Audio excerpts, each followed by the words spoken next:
아멘. 제가 20살 때 중학교, 고등학교 때부터 사귄 친구들이 있습니다. 그 친구들의 모임 이름이 일신회였습니다. 일신회. 한일자, 믿을 신자. 그것도 제일 무식한 애가 지었어요. 그 한자로 쓴 말을. 우리는 한 믿음이다. 근데 그 친구가 그 우정을 되게 중요시했어요. 친구를 되게 좋아했어요. 왜냐면 그 친구 아버님이 그걸 너무 좋아하셨어요. 사람을 너무 좋아하셨어요. 그러니까 저희 친구들이 막 하면 너무 좋아하시고 막 밤이 돼서 오건 술이 취해서 오건 그냥 막 맞아주시고 막 그렇게 하셨어요. 그래서 저희가 이제 똘똘 뭉쳐서 한 13명, 14명이 중학교 때부터 어울리던 친구들, 고등학교 때부터 어울리던 친구들, 따로따로 모여있던 친구들, 이게 엮이고 얽히고 설켜서 13명이 되었습니다. 그러니까 처음 저희가 고등학교를 졸업할 때 이천으로 이제 수학여행을 갔어요. 저희끼리 단합대회를 갔죠. 1박 2일로 갔습니다. 그러니까 서먹서먹한 친구들도 있을 거 아닙니까? 얘랑은 한 번도 짝한 적도 없고 같은 반 한 적도 없고 그러니까 쟤는 모르는 애예요. 근데 같이 어울리던 친구들이랑 친해서 이렇게 막 떼거지가 된 거예요. 그래서 막 가서 막 친하게 지내고 막 얘기를 하고 그러면서 이제 그 친구들과의 우정이 이제 지금까지 와서 30년이 됐습니다. 올해는 지금 30년이 됐어요. 제가 그 친구들과 함께 자라고 사모님도 같이 친구들을 봤죠. 같이 친구들을 보고 그때 제가 자라면서 그 생각을 했어요. 야, 우리 자라면 야, 이제 우리가 다 결혼해가지고 애들 하나씩 데리고 나면 야, 이제 우리 애들 데리고 막 모임도 하겠다. 야, 이제 애들 좀 크면은 애들 좀 커가지고 우리가 좀 나이 희끗희끗 먹으면 야, 우리끼리 놀러 가도 되겠다. 이런 그 앞날에 대한 소망을 친구들끼리 참 많이 얘기했어요. 근데 아이들이 태어나는 시점이 되어선 모이질 않더라고요. 모이기가 참 힘들다고요. 저희가 꿈꾸던 세상과는 다르게 부모가 된다는 거는 그랬던 겁니다. 근데 아이들이 꿈꾸는 것과 다르게 제가 신앙생활을 하기 시작하면서 제가 홍집사가 되기 시작하면서 애들과도 좀 멀어졌죠. 어떻게 보면은 거기서 가장 많이 그런 꿈을 꾼 친구들과의 그 우정이 쫙 자라서 노년을 야, 우리는 참 이 무리를 가지고 이 교제를 가지고 참 재밌게 지낼 거다라는 생각을 가졌던 제 꿈은 이제 신앙생활하면서 산산조각이 났죠. 근데 오늘 제가 아까 찬송을 딱 드리면서 그 생각을 했습니다. 하늘나라엔 아브라함도 있고요, 이삭도 있고요, 야곱도 있고요, 모세도 있고요. 뭐 하나님은 더할 나위 없고 베드로도 있을 것이고요, 사도 바울도 있을 것이고요. 그때 하늘나라 가서 뭐 베드로 선생 이럴 겁니까? 하늘나라 가면 다 똑같죠. 주님 앞에 다 한 형제자매인데 뭐 그렇게 부르지 않겠습니까? 그러니까 이 땅에서도 제가 그렇게 부르겠습니다. 뭐 베드로 형제도 있을 거고 참 많은 사람이 있을 겁니다. 그때 제가 친구들하고 가졌던 소망이 참 바뀌었구나라는 걸 찬송 부르면서 느꼈습니다. 제가 신앙생활을 하는 공동체에 속했던 분들하고는 다 이 천국에서 만날 거라는 확신을 가지고 있습니다. 그렇게 되기를 더 간절히 소망합니다. 그러면 이 땅에서 우리가 조금 얽히고 설켰던 문제들도 천국에 가면 다 풀릴 겁니다. 왜냐하면 그것은 주님이 중심이시니까요. 그것은 주님이 중심이시기 때문에 우리가 사람 중심으로 풀지 못했던 것들도 그 나라 가서는 다 풀릴 겁니다. 하나님께서 오늘 우리에게 두려움의 땅을 이제 넘어서라 라고 이제 말씀을 하십니다. 신명기 1장 말씀은 다 아실 겁니다. 광야에서 40년 동안 고생을 하고 고생하고서 이제 가나안을 앞두고 거기에 들어가야 될 2세대들 여호수아와 갈렙을 제외한 60만 명의 장정들이 의심으로 말미암아 다 죽은 거예요.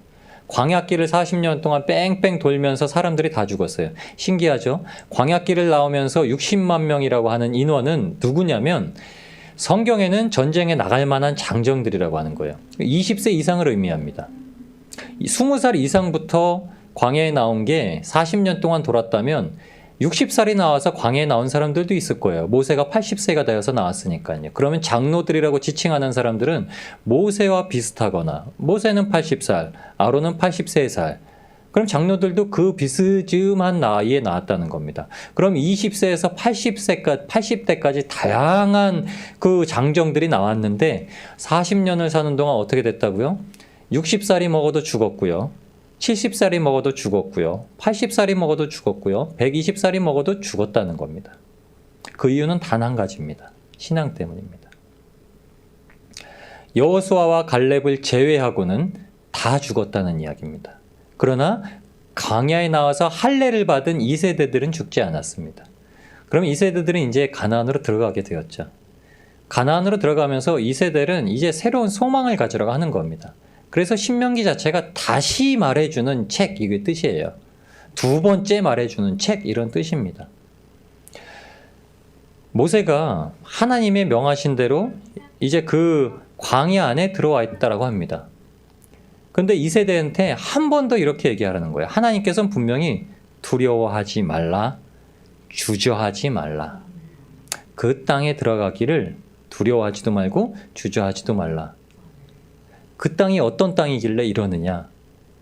하나님께서 보여주신 광야는 어떤 땅이냐면 9절, 19절에 이렇게 얘기합니다. 거기는 크고 두려운 광야. 광야 기간 동안 광야를 거닐면서 하나님만 보고 살아야 되는 땅이에요. 제가 오늘 오는데 광야를 지나며라는 그 CCM 찬양이 나오더라고요. 광야에서 하나님만 봅니다. 내용이 이거예요. 근데 광야는 어떤 땅이냐면 모세가 말하기를 의심하면 죽는 땅 이거예요. 광야를 지나며 찬양은 그렇게 하는데 그 찬양 되게 무서운 찬양입니다. 광야는 오로지 시험이 하나님 앞에서와 1대1이었어요. 그냥 하나님 앞에서 그 시험에 실족하면 죽는 거예요. 기회 없다는 겁니다. 천국이요? 천국의 소망? 저는 말 못합니다. 2명 빠진 60만 명이 천국 들어갔다고 저는 말 못합니다. 하나님의 뜻이 어떤지 모르겠지만 하나님이 약속하신 바로는 그 인원은 천국 가지 못했다고 저는 봅니다.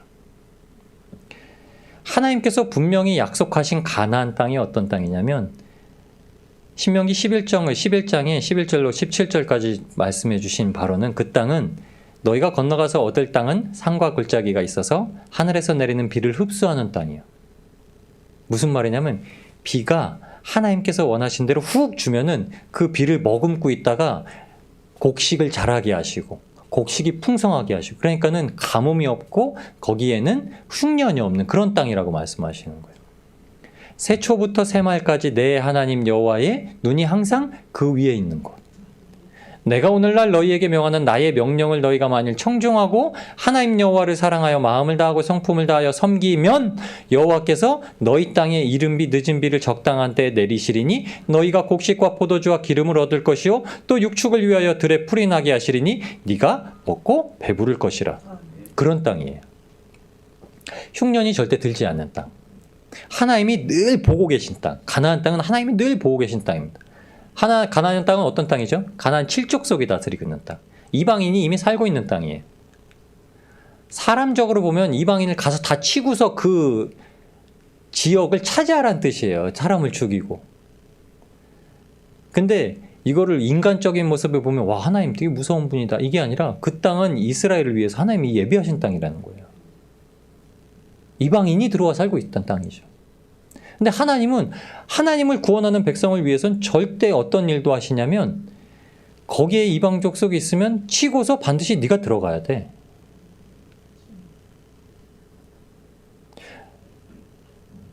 하나님께서 우리를 구원하시려고 생각을 하셨다면 작정을 하셨다면 그 일은 반드시 이루어집니다. 근데 그 일, 그 작정하신 일이 어떻게 이루어지냐면 그 택하신 자에게는 그걸 꼭 이루어야겠다는 하나님께서 꼭 이루시겠다는 신뢰가 가지고 있어요. 그 말씀을 신명기 11장에 이렇게 하시는 겁니다. 내가 오늘날 너희에게 명하는 나의 명령을 만일 청종하고 너희 하나님 여호와를 사랑하여 마음을 다하여 성품을 다하여 섬기면 그 약속대로 주시겠다고 하신 땅이라는 겁니다. 모세가 두렵다는 말을 여기서 한번 써요. 너희는 스스로 삼가라.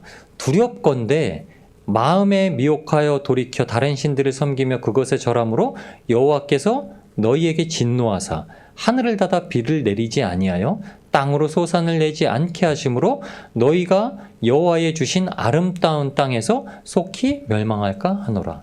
아멘. 하나님께서 주신 아름다운 땅에서도 어떻게 할 수 있다고요? 멸망할 수 있다고요. 두려움의 이중적인 의미를 가지고서 우리가 살아갈 때 우리는 한 가지에만 두려워합니다. 내가 나의 대적 때문에, 내가 모든 상황에서 벌어지는 일들 때문에 넘어질 것들만 두려워해요. 근데 우리는 알고 있습니다.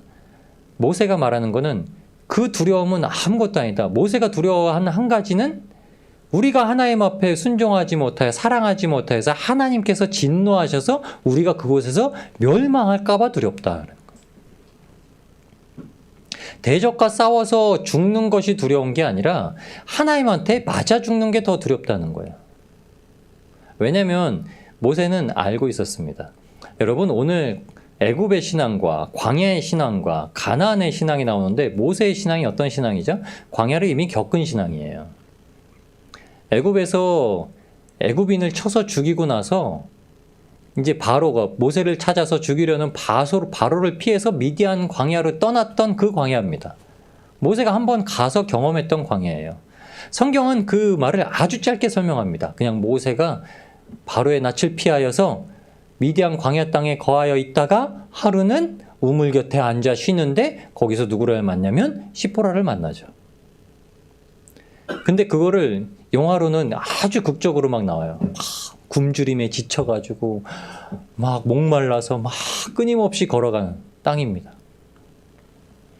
근데 그 땅을 그곳이 얼마나 위험한 땅인지를 신명기 8장 15절에 이렇게 얘기합니다. 너를 인도하여 그 광대하고 위험한 광야 곧 불뱀과 전갈이 있고 물이 없는 간조한 땅을 지나게 하셨으니 또 너를 위하여 물을 굳은 반석에서 내셨으며. 아멘. 모세는 두 번째 겪은 거예요. 모세는 불뱀도 지나쳤고요. 전갈도 지나쳤고요. 물 없는 반석도 지나쳤고요. 그런데 애굽에서 나온 그 주님의 은혜를 받아서 광야로 나온 사람들에게는 그곳이 그냥 처음 대면한 곳. 두려움보다는 그곳에 불뱀이 있고 전갈이 있어서 또는 물이 없는 것이 두려운 것보다는 배고파서 두렵고 목말라서 두렵고 그랬던 곳이라는 거예요. 여호와께서 그를 황무지에서 짐승의 부르짖는 광야에서 만나시고 호위하시며 보위하시며 자기 눈동자같이 지키셨다라고 신명기 32장 10절에 말합니다. 그 광야는 굉장히 무섭고 아주 크고 두려운 곳이라 했다는 거죠. 그곳에서 하나님께서는 40년의 기간을 이스라엘 백성들에게 이제 허락을 하십니다. 하나님께서 허락하신 40년의 기간은 솔직히 어떤 시간이었냐면 모세와 이제 이스라엘 백성들이 발행하여서 애굽에서 나와서 2년 2개월이 지난 후에 이제 가나안 땅을 정탐하러 보냅니다. 가나안 땅을 정탐하러 보냈더니 그곳에서 정탐했던 12지파의 각 지도자들 한 명씩을 다 불러 모아서 40일 동안 그 광야를 정탐하고 가나안 땅을 정탐하고 들어왔더니 보기 좋더라.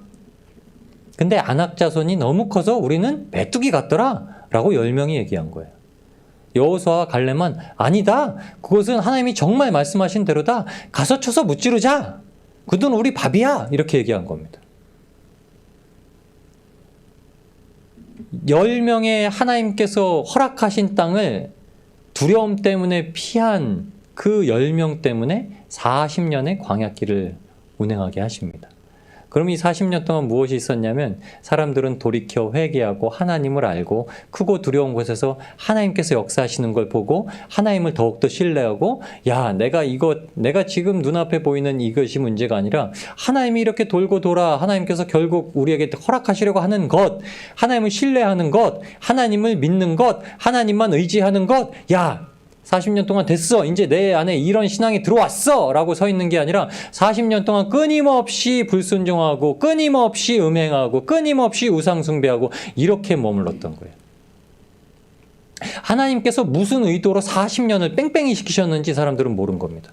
왜 그러는 거야? 하나님 도대체 이유가 뭐야? 하고서 끊임없이 돌면서 하나님 왜 그러신대? 내가 알다가도 모르겠다. 그냥 저 모압 족속 여자들이랑 그냥 좀 친하게 지내자 이렇게 하고 말한 거예요. 여러분, 우리 신앙이 애굽에서 처음 출행할 때 어떤 신앙인 줄 아시나요? 저희의 신앙은 애굽에서 하나님을 아예 모르고 하나님 믿지 않았을 때 어떤 신앙이면 그냥 내가 돈 잘 벌으면 내가 번 것 갖고 그냥 잘 먹고 잘 쓰자 신앙이에요. 거기는 애굽은 아주 그때의 강성한 나라였기 때문에 그 안에서 산다는 거는 잠자리가 제공되고 먹을 것이 보장된 곳이에요. 대적에게 침입당해가지고 죽을 위험도 없는 곳이에요. 그냥 벽돌 잘 굽으면, 집 잘 만들면, 그렇게 하면은 그냥 고깃가마 곁에서 오늘 하루도 고기 그냥 먹고서 야, 잘 자고 내일 하루 똑같이 일어나서 똑같은 일을 하고 살 수 있는 곳, 1년, 2년 그렇게 400년 지내온 곳, 400년뿐만 아니라 4000년까지 지낼 수 있는 곳이었던 거예요. 그곳에서 이스라엘 백성들이 건짐을 받습니다. 여러분, 저도 그렇게 신앙생활 했어요.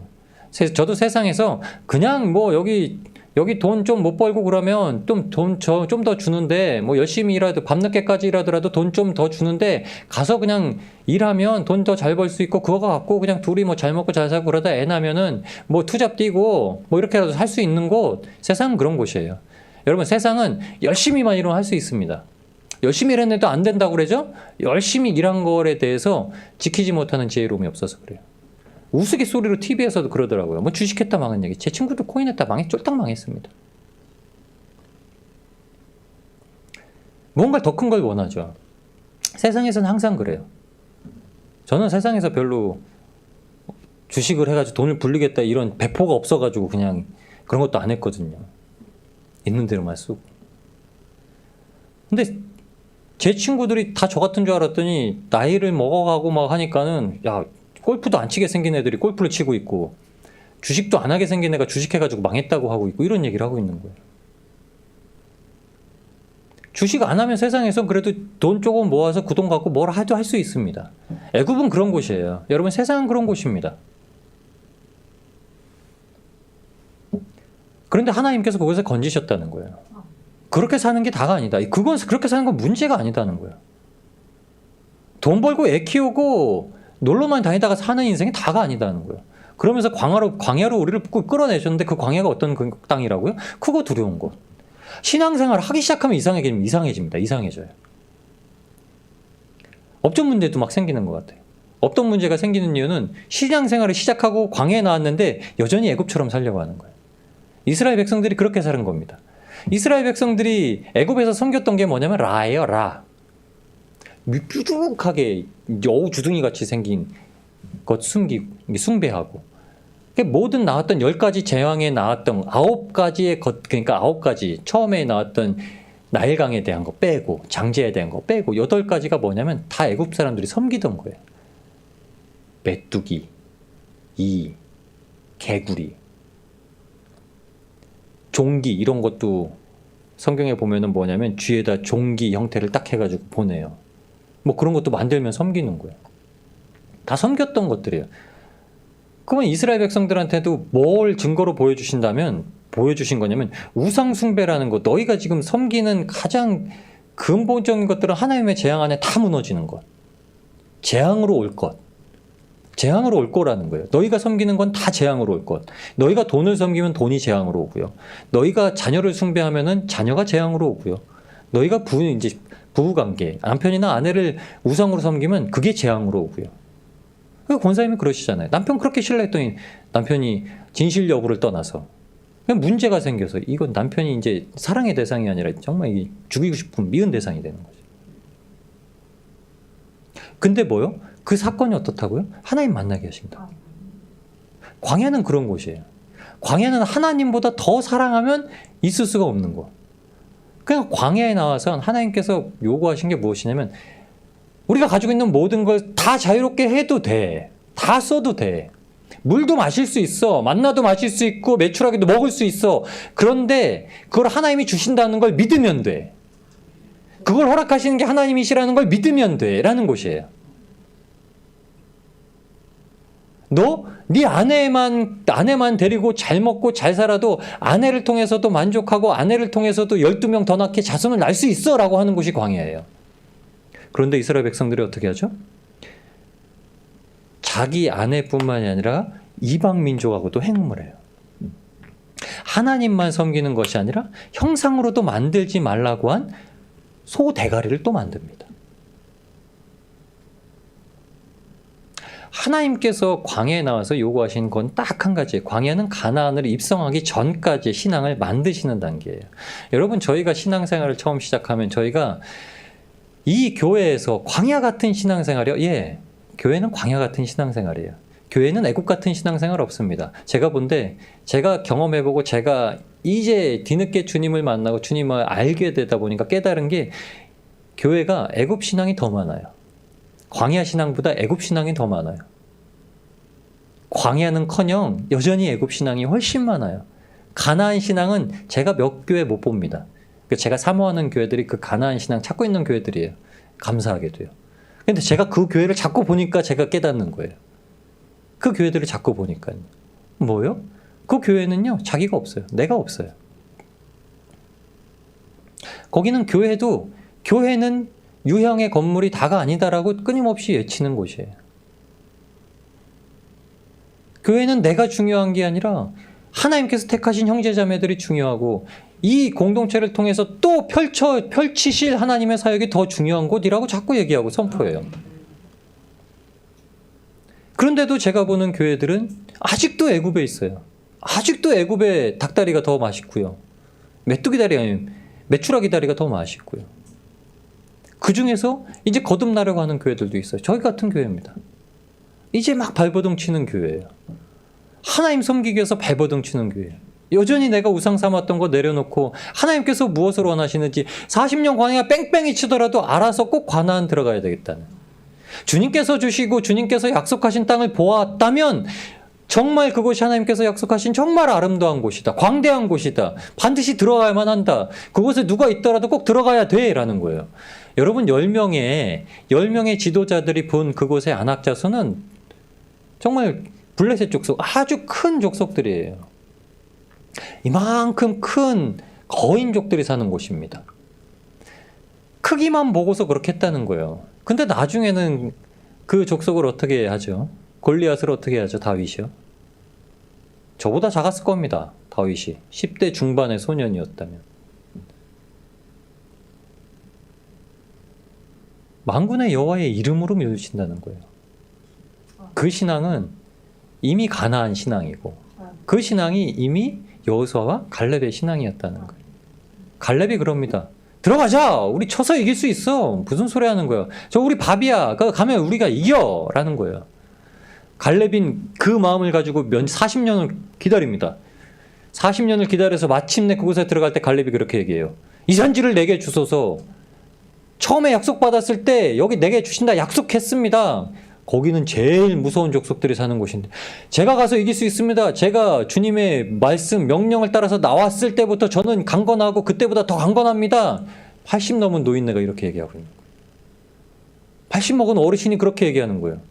여호수아요 무슨 소리입니까? 우리 같이 가서 보고서 제가 그렇게 물리친 거 아시지 않습니까? 라는 거예요. 가나안의 신앙을 가지면요 모든 육체의 것을 뛰어넘습니다. 모세가 그렇게 육체의 것을 뛰어넘었고 여호수아가 그렇게 육체의 것을 뛰어넘었고요. 다윗이 그렇게 육체의 것을 뛰어넘은 겁니다. 하나님께서 우리에게 주시는 그곳이 어떤 곳이냐면 광야에는 일교차가 심해서 밤이 되면은 얼어 죽어요. 그러니까 하나님께서 항상 장막을 치게 하시는 거예요. 텐트 치고 자야만 돼요. 텐트 치고 비가 진짜 갑자기 쏟아질 때도 있대요. 홍수처럼 막 밤에 쏟아질 때가 있대요. 그러면 그때는 더 심각한 거죠. 밤에 또 일교차가 심해가지고 추운데 비까지 그렇게 막 몰아치면 피할 곳이 없는 거죠. 아까도 제가 말씀드렸듯이 불뱀이 어디서 나왔죠? 불뱀 여러분 아시나요 혹시? 사막에 가면 사막에 있는 동물들이 정갈은 새까맣잖아요. 뱀은 흑색이에요. 흑색, 모래색. 방울뱀 같은 거 보면 그래요. 흙이랑 돌무더기에 있으면 그게 뱀인지 돌인지 몰라요. 그냥 가다가 덥석하고 끝나는 거예요. 물리면 그냥 즉사한다 그러죠. 근데 하나님께서는 그곳을 지나기만 하면 2년 2개월, 2년, 3년이 채 안 되는 시간이 돼서 그 땅 앞에 딱 도달하게 하시고 나서 들어가서 이제 얻을 것이라면서 어떤 땅이라고 보여주시냐면 신명기 1장 25절에 보면 그 땅의 과실을 이제 손에 막 가지고 옵니다. 우리에게로 돌아와서 우리에게 회복하여 이르되 우리의 하나님 여호와께서 우리에게 주시는 땅이 좋더라 이렇게 얘기해요. 12명이 다 동일하게 하는 말이 있습니다. 그 땅은 좋더라.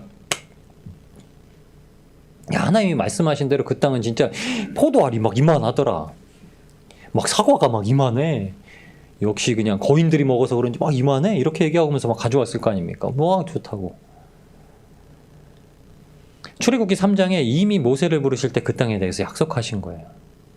내가 내려와서 그들을 애굽인의 손에서 건져내고 그들을 그 땅에서 인도하여 아름답고 광대한 땅, 젖과 꿀이 흐르는 땅, 곧 가나안 족속, 헷 족속, 아모리 족속, 브리스 족속, 히위 족속, 여부스 족속의 지방에 이르려 하노라.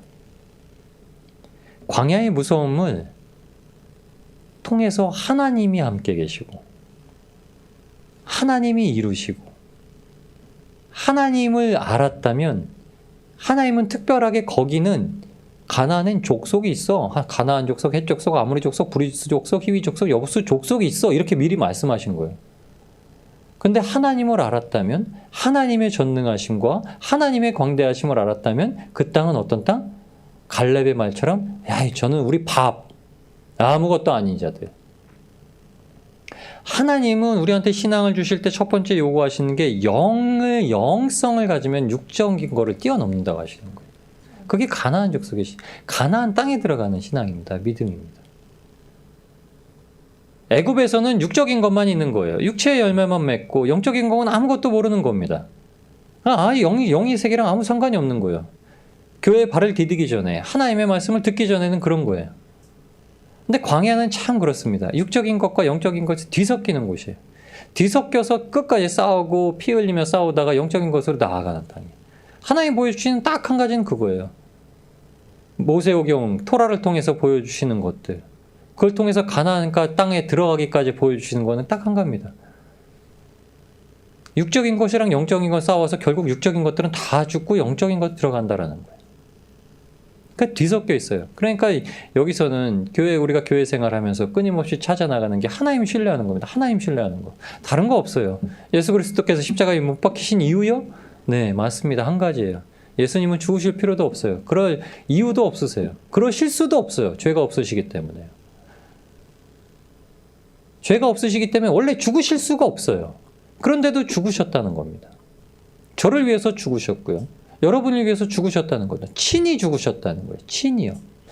여러분, 예수님께서 죽으신 사건은 이미 벌어진 사건입니다. 그거는 두 번 다시 일어나지 않는 사건이에요. 그거는 주님을 믿는 사람이든 주님을 믿지 아니하든 자든 모든 만민을 위해서 하나님께서 행하신 사건입니다.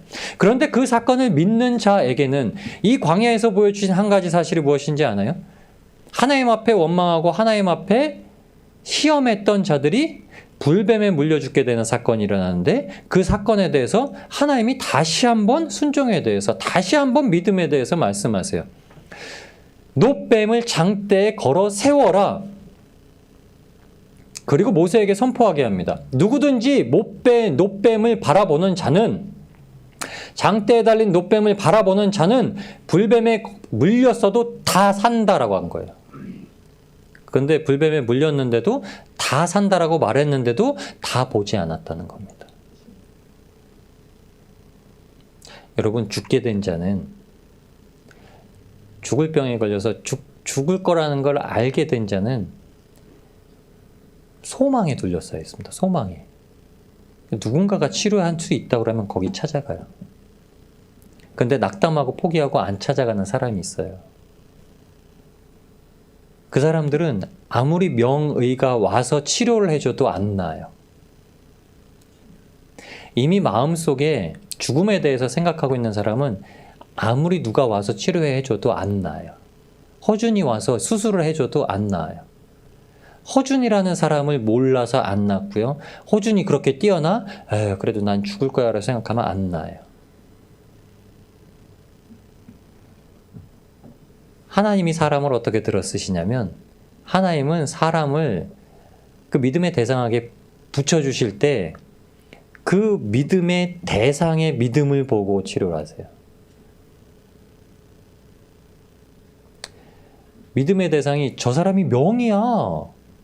돌파리 선생이 정말 명인 줄 알고 믿으면 치료를 받더라고요.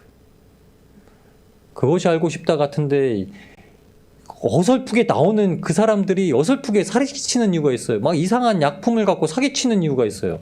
그걸 정말 믿는 사람은 그거 갖고 효과를 봤다는 거예요.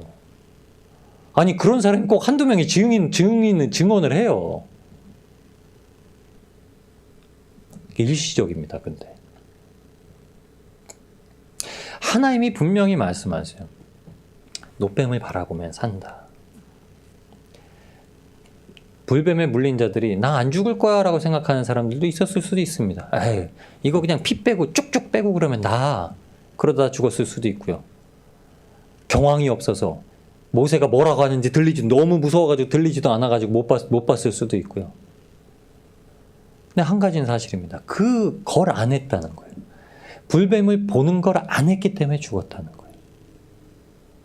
하나님께서 우리를 살리실 때는 딱 한 가지입니다. 여러분, 예수님께서 십자가에서 못 박혀 죽으셨는데 그것이 나를 이 땅 가운데 죽을 수밖에 없는 나를 살리셔서 영원한 하나님의 나라 천국에 들어가시기 위해서 살리셨다.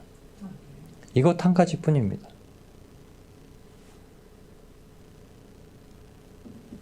백부장이 사도 베드로를 막 부르고 청합니다.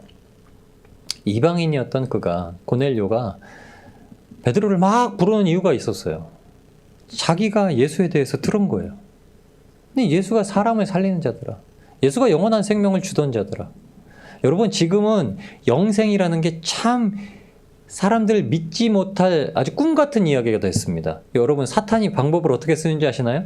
모든 매체를 통해서, 영화를 통해서 이제 영원한 생명을 얻는 게 마치 외계인의 역할인 듯, 마치 꿈의 영역인 듯, 마치 사람이 진화해서 사람이 발전하면 이루어낼 수 있는 것이라고 만들어요. 4,000년, 이미 주님께서 오시고 나서 2,000년, 주님이 오시기 전에 4,000년, 그 무거운 세월 동안 역사적으로 기록된 이 성경을 역사의 기록이 거짓되다라고 참 자꾸 무마시켜버리고 이제 사람의 능력을 막 극대화시키면서 말하고 있습니다. 그래도 하나님의 능력은 사그라들지 않습니다. 하나님께서 행하시는 이적과 기적과 표적은 사그라들지 않습니다. 그런데 그 표적을 문명화된 사회에서는 우리한테 무엇이라고 하냐면 배웠잖니? 들었잖니? 네가 톨스토이가 있는 걸 믿니? 네가 이승만 대통령이 살아있었다는 걸 믿니? 그래? 역사적인 기록? 그래? 성경을 봐라. 예수 그리스도께서 나타나셨던 역사적인 기록. 본디오 빌라도. 사도 바울이라는 인물을 통해서 로마 황제에게 보냈던 사건들, 사도들이 순교했던 때에 일어났던 지도자들,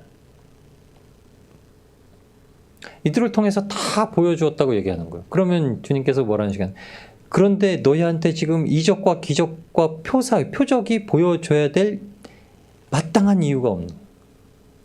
그런데도 주님께서 간절한 자한테는 뭐요? 이루어 주시는 게 있어요. 죽을 병 걸린 자가 낫습니다. 병에 걸린 자가 낫고요. 귀신에 걸린 자가 낫고요. 몸이 연약한데도 그거를 고쳐만 쓰시는 게 아니라 그 마음을 들어서 간증자로 세우세요. 이지선 집사님이요?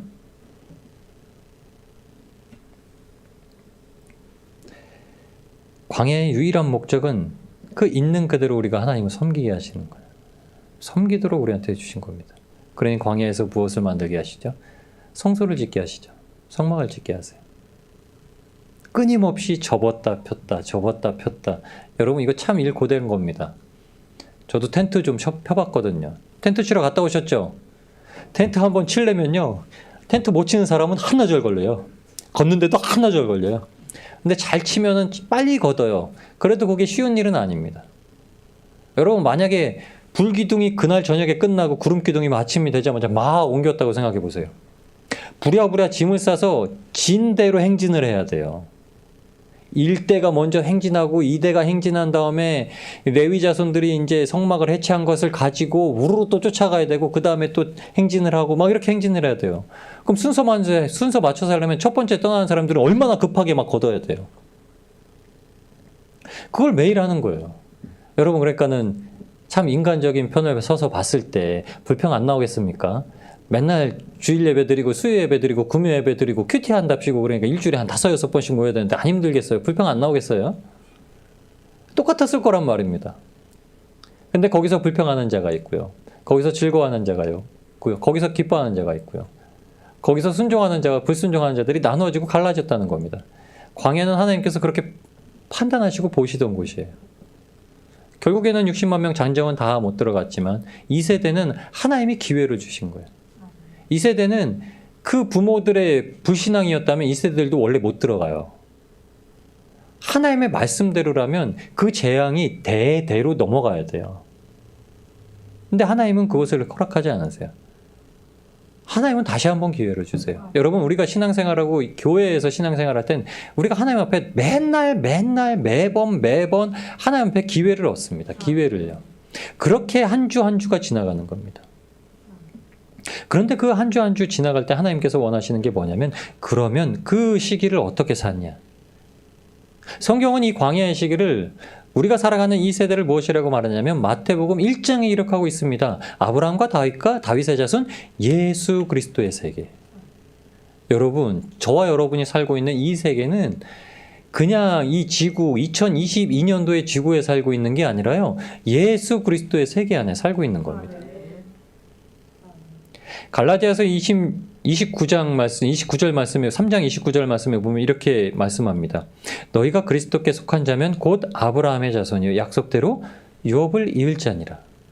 그래서 하나님께서 예수 그리스도의 계보로 우리를 자녀 삼으시기 위해서 우리를 예수 그리스도의 세계 안에 속해 살게 하신 겁니다. 여러분, 예수 그리스도 안에 속해 있다는 걸 아는 사람들은 교회 안에 있는 사람들이에요. 교회 안에 있는 사람들만이 이 세계에 속해 있다는 걸 압니다. 예수님의 세계는 어떤 세계냐면 영원한 생명, 영원한 삶의 세계예요. 세계. 영원한 형벌의 세계이기도 하고 영원한 생명의 세계이기도 합니다. 하나님과 영원히 누릴 수 있는 세계이기도 하고요, 하나님 앞에서 영원히 버림받아 사는 세계이기도 해요. 그래서 우리를 천국의 모형 가나안에 들어가기까지 예수님께서 속한 광야에 우리를 살게 하시는 겁니다. 우리가 사는 세계는 진짜 크고 두려운 세계입니다. 여러분, 이 땅 가운데 사는 거 안 두려우세요? 이곳은요, 실족하고 넘어지고 사망 가운데 약속의 땅으로 들어가지 못한 그 자녀가 많이 살고 있는 세계입니다. 제가 몇 년 전에 신앙이었다면 저는 그냥 알지도 모른 채 그곳에 하나님이 예비하신 지옥에 떨어질 수밖에 없었던 삶이라고 저는 단언합니다. 왜냐하면 제가 몇 년 전에 저를 알기 때문에. 참 엉뚱한 것 가지고 신앙생활을 했다는 걸 알았기 때문에.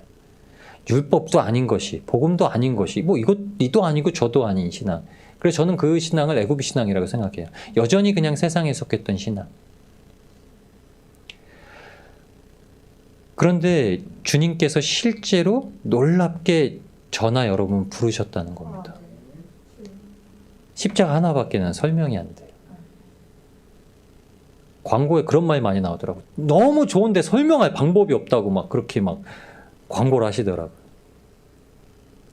누가 어떻게 그렇게 사랑해요? 어떻게 그렇게 좋아해요? 얘기하면 너무 좋은 걸 뭘 어떻게 얘기를 해줘요. 꼭꼭 들어서 얘기를 해달라는 사람이 있어요. 꼭 집어서 얘기를 해달래요. 뭐 얼굴이 눈이 예쁘던지 입이 예쁘던지. 그렇게 얘기하는 사람들은 진짜 외모 지상주의예요. 그냥 뭐 사랑하는지 진짜 남자가 너무 좋아 사랑해 그러면 꼭 꼬치꼬치 막 알고 싶어 해요. 막 남자가 그러면 피곤해서 이제 떠나가죠.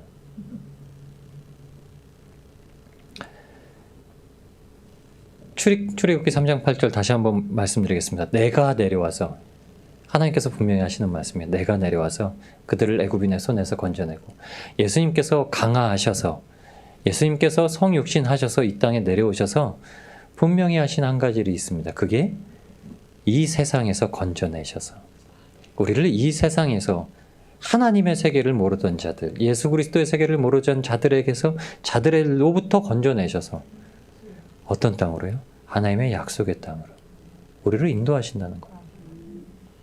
약속하신 천국은 아름답고 광대하고 젖과 꿀이 흐르는 곳이고, 하나님과 이 모든 하나님에 대한 영광이 깃드는 성전에 세워져서 요동하지 않는 나라예요. 요동하지 않는 나라. 이런 나라 있습니까?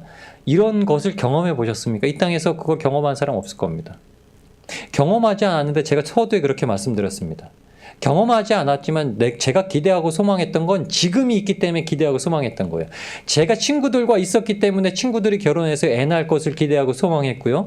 우리가 늙으면은 애들 다 키우면 우리끼리 여행 한번 가자, 이런 소망을 갖고 있었던 거예요. 왜요? 보이지도 않고 나타나지도 않았던 세상인데요. 아직 제 친구 중에 장가 안 간 애도 2명이나 있는데요. 3명 중에 작년에 1명 갔습니다. 결혼 안 하면 이 소망이 이루어지지도 않아요.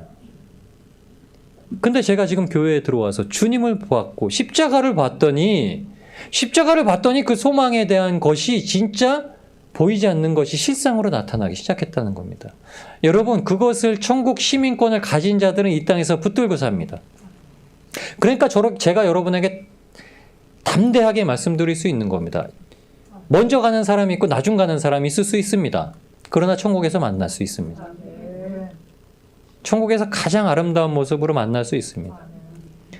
연약한 모습 가지고 있었다면요, 거기선 가장 온전하고 가장 완전한 상태로 만날 겁니다. 믿음 없다라고 속으로 저 믿음 없는 사람 이렇게 했어도 그 나라에서는 누가 그렇게 얘기할 사람도 없을 겁니다.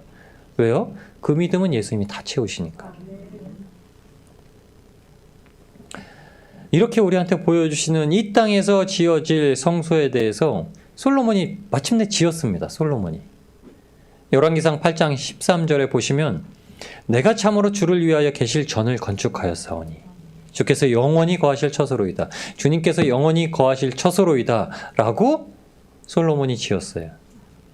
그리고 고린도전서 3장에는 사도 바울이 이 거하실 영원한 처소를 누구라고 했냐면 바로 우리 하나하나 한 명 한 명 개인이 하나님을 모시고 사는, 성령을 모시고 사는 전이다 라고 얘기를 했습니다.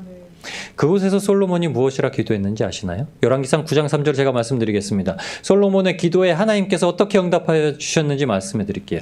저에게 이르시되 네가 내 앞에서 기도하며 간구함을 내가 들었은즉 내가 너의 건축한 이 전을 거룩하게 구별하여 나의 이름을 영영히 그곳에 두며 나의 눈과 나의 마음이 항상 거기 있으리니. 아멘. 솔로몬 어떻게 기도했는지 아시나요? 제가 솔로몬이 한 기도를 이렇게 기도를 했습니다라고 열왕기상 8장 27절로 52절까지 기도를 했어요. 기도가 다 이겁니다. 종의 기도와 간구를 돌아보시고 부르짖음과 비는 기도를 들으시옵소서. 이곳을 향하여 비는 기도를 들으시옵소서. 기도할 때 주는 그 간구함을 들으시고 사하여 주옵소서. 하늘에서 들으시고 행하시되 의로운 자를 의롭다 하사 그 의로운 대로 갚으소서.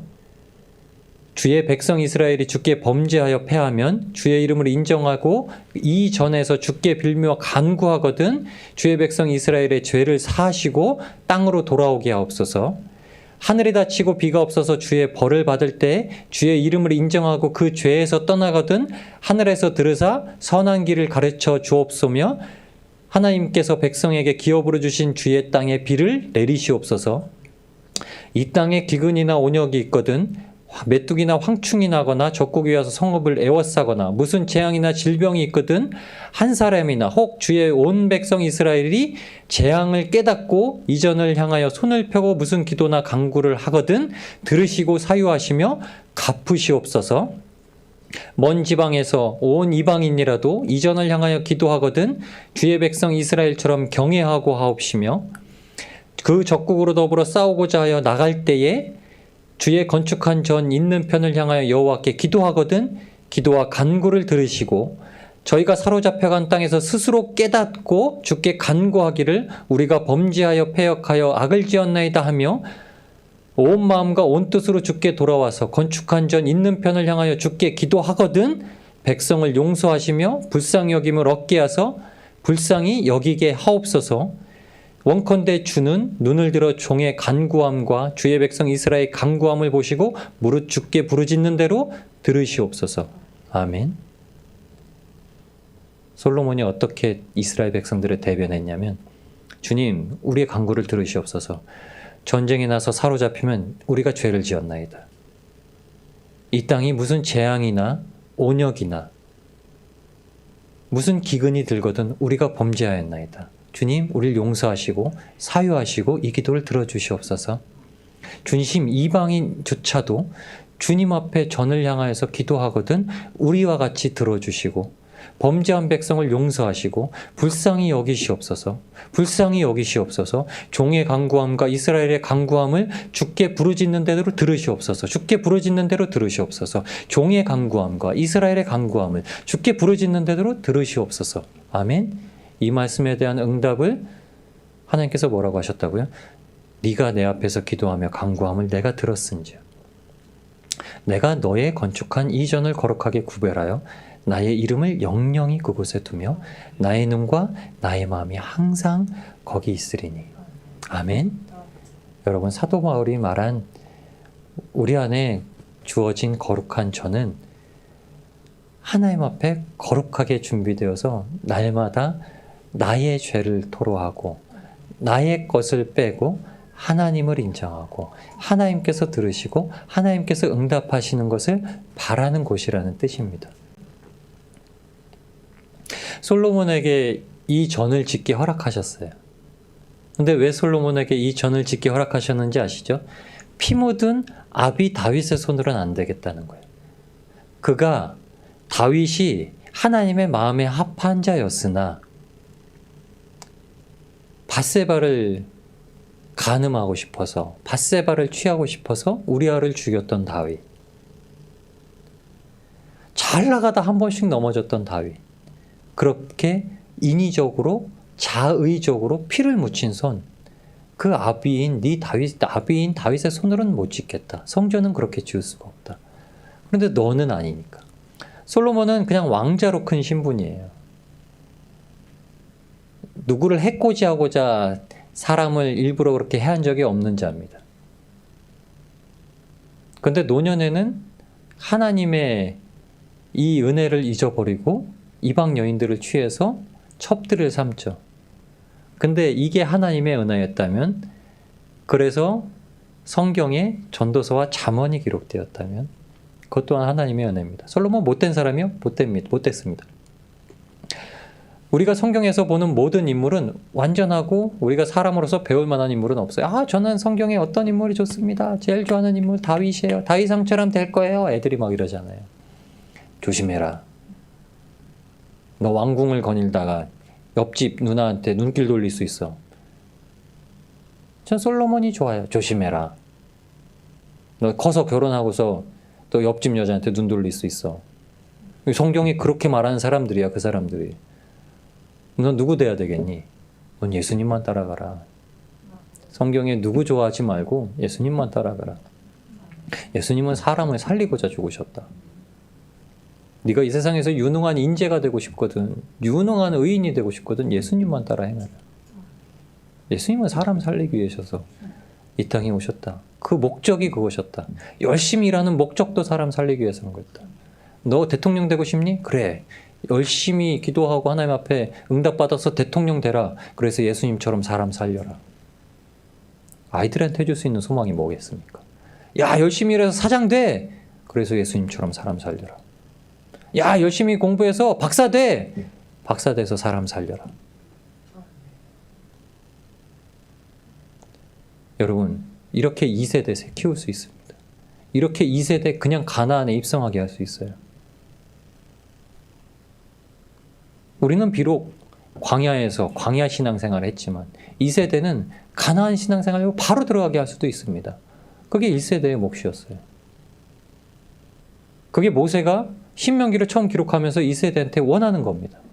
너희는 지금 이제 가나안 땅 들어가면 가나안 신앙 가지고 사는 거야. 하나님께서 약속하신 걸 믿는 신앙 안에 사는 거야. 네가 똑똑하고 잘난 거를 기대하는 것이 아니라, 너 멍청해? 네가 스스로 멍청하다고 생각하니? 괜찮아. 야, 하나님이 모든 지혜가 되시는데 넌 멍청한 게 아니야. 넌 하나님 앞에 그 뜻대로 쓰임받기 위한 거야. 하나님에 대한 신뢰가 없으니까 가정에서 다 그렇게 합니다. 에이, 야, 너 2등밖에 못했냐? 넌 전교에서 300등이 뭐니? 항상 비교급이 나오죠. 아우, 진짜 이 아내는 그냥 어떻게 반찬이 맨날 이래. 누구는 반찬도 이 맛있게 하더만. 아유, 이 남편은 어디 그냥 밖에 나가서 월급은 쥐꼬리만 하게 벌. 그렇게 큰 쥐꼬리가 어디 있어요? 몇백만 원 되는 쥐꼬리가 어디 있어요? 교회 안에서 이런 말 안 나올 거라고 생각하시죠? 어느 집에서 나오고 있지 않겠습니까? 우리가 가나안 땅 신앙도 아니고 광야 신앙도 못 되고 그냥 애굽 신앙 가지고 있으니까 그런 거예요. 여전히 애굽에서 세상 기준 가지고요. 하나님의 기준이 우리의 삶을 어떻게 바꾸는지 아직도 우리가 모르고 사는 겁니다. 아직 보이지 아니하는 천국에 대한 그 삶을 가지고 누리고 사는 사람들의 기준이 어떤 건지 아직도 모르고 사는 겁니다. 그렇게 자녀들을 키우지도 못하는 거고요. 그렇게 내 믿음을 소유하지도 못하는 거고요. 하나님 앞에 신뢰하지도 못하는 거고 의지하지도 못하는 거고요. 광야에서 여전히 믿고 넘어지고 때로는 믿고 때로는 넘어지고 그렇게 살고 있습니다. 그런데 하나님이 그 광야에서 딱 한 가지 원하시는 거예요. 오늘 그렇게 말씀하신 겁니다. 하나님이 말씀하셨다. 그곳은 젖과 꿀이 흐르는 광대하고 아름다운 곳. 너희가 경험해서 크고 두려운 광야가 아니라 하나님이 약속하신 곳은 아름답고 광대한 곳. 우리가 사는 이 땅은 크고 두렵습니다. 왜요? 하나님께서 이미 말씀하셨기 때문에. 이 땅에서요, 크고 두렵다는 의미는 우리가 세상적인 기준 가지고 있을 때라는 뜻이에요. 그래, 불뱀도 있어. 정갈도 있어. 물도 안 나와. 그게 너희한테는 크고 두려움이야. 그런데 기다려봐. 하나님이 약속하신 그 땅은 아름답고 광대한 땅, 젖과 꿀이 흐르는 땅. 하나님이 늘 그곳을 향해서 눈을 두시면 때를 따라 비를 내셔서 곡식이 있게 하시고 절대 하나님의 명령에 순종하는 대로 하나님의 풍년만 이루어지는 거예요. 여러분, 천국은 그래서 하나님 앞에 불순종할 수 없는 곳이에요. 그러니까 천국은 한번 들어가면 돌이킬 수 없는 곳이에요. 여러분, 이 땅에서 천국을 우리가 누리며 살 수 있습니다. 여러분, 내가 받는 것 이성적으로 생각하고 판단할 수 있지만 그건 내려놓고 하나님을 신뢰하고 의지하면 천국 시민권을 가지고 살 수 있는 곳입니다. 사도 바울이 왜 그렇게 많은 서신서를 기록하고 성경의 주요 인물로 하나님께서 두셨을까? 사도 바울이 한 게 그겁니다. 사람을 더 이상 나 스스로를 믿지 아니하고 하나님만 신뢰하고 천국 간다라는 거예요. 모질게 매를 맞아도요. 사람의 이성으로 모질게 매를 계속 맞으면 참을 수 있겠습니까? 사람이 한 대 맞은데 제일 아픈 건 맞은 데 또 맞는 거죠. 맞은 데 또 맞고 맞은 데 또 맞고 맞은 데 또 맞으면 사람 못 견딥니다. 사도 바울이 어떻게 해요? 견디고 참고 견디고 참고 자기가 제일 신뢰하고 믿는 형제들한테 동족에게 맞고. 여러분, 사도 바울이 유라굴로 광풍을 만났을 때 사도 바울이 이적과 기사를 행하던 사람이었다면 광풍이 물러가게 할 수 있었습니다. 하나님께서 허락하시면요. 근데 사도 바울은 그 자리에서 광풍을 물러가게 한 것이 아니라 그 배에 탄 모든 사람들을 구원하기 위해서 쓰임받았습니다. 그래서 어떻게 해요? 배가 파손되죠. 배가 파손돼서 멜리데에 오릅니다. 멜리데에. 여러분, 하나님께서 멜리데에 성도로 세우신 이유는 배가 파손되면 누군가 데리고 오르게 하시는 이유예요. 여러분, 그 신앙은 사도 바울의 신앙, 가나안 땅의 신앙입니다. 하나님이 약속하신 걸 믿는 신앙. 여러분, 하나님이 약속하시면 됩니다. 하나님이 말씀하시면 이루십니다. 우리가 하나님의 뜻을 맞춰서 하나님께서 이루시겠다, 하나님만 기도하고 하나님만 바라고 하나님만 구하고 하나님을 향해 기도하면 하나님이 그렇게 행해 주십니다. 왜냐하면 우리가 성전 삼고 있는 그곳을 하나님은 늘 그 시선을 향하시고요. 늘 보시고 그 어려움이 무엇인지, 그 아픔이 무엇인지, 그 원함이 무엇인지 보고 계시다는 겁니다. 그러니까 우리의 삶은 그냥 순종하는 거예요. 하나님 앞에 순종하는 겁니다.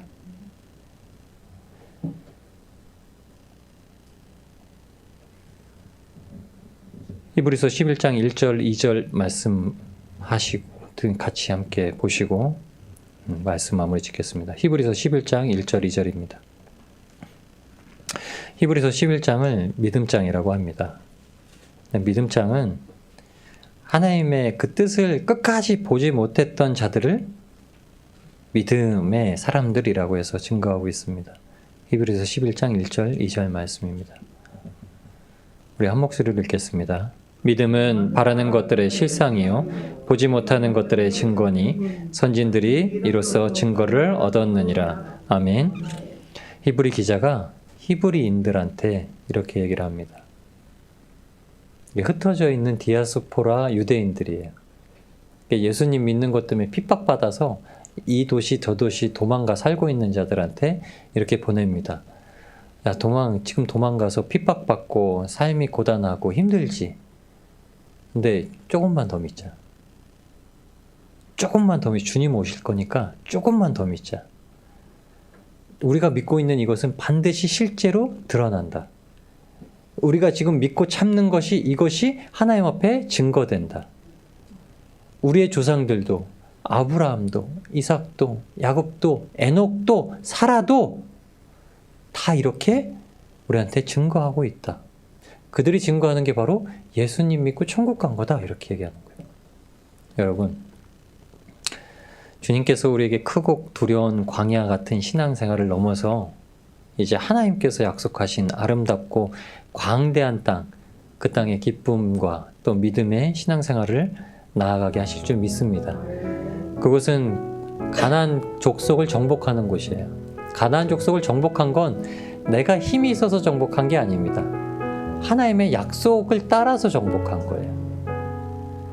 이제 우리 신앙이 불순종과 두려움으로 되돌아가는 그런 두려운 광야의 삶이 아니라 하나님께서 날마다 회복시키시는, 하나님께서 날마다 새로움을 주시는 그 가나안 땅에 들어가는 신앙생활을 하기를 원합니다. 도돌이표되는 신앙이 아니라 이제 하나님께서 주시는 그 새로움으로 말미암아 옛것은 다 지나갔고 보라 새 것이 되었도다. 이 말씀에 의지해서 우리가 십자가의 의지에서 예수님의 의지에서 믿음으로 약속을 받아서 누리는 복된 삶이 되시기를 우리를 권하신 예수님의 이름으로 축복합니다. 우리 주님의 이름